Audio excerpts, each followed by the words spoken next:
Hello mga auntie, wood stand na bitbit ng ating customer. At may dala din siyang damit mga auntie, damit pambata na pambabae, at meron din siyang dalang alahas. At ang gagawin lang natin dito mga auntie ay i-arrange natin ang kanyang mga regalo dito sa bitbit niyang wood stand.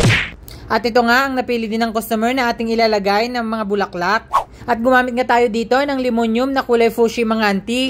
At kung makikita nyo mga auntie, may dalawang bakante dyan. Dyan tayo maglalagay ng mga bulaklak. At isa-isa ko ang tinusok itong ating limonium dito sa sponge mga auntie. Pagkatapos nyan, nilagay ko na sa isang box. At dito sa pangalawang box naman mga auntie, ay maglalagay tayo dito ng puting rosas. Pili nga to ng ating customer mga auntie. 3 piraso nga lang yung ating ilalagay mga auntie kasi ito lang yung kasya dito. Ganito nga lang kasimple ang ating arrangement for today's video.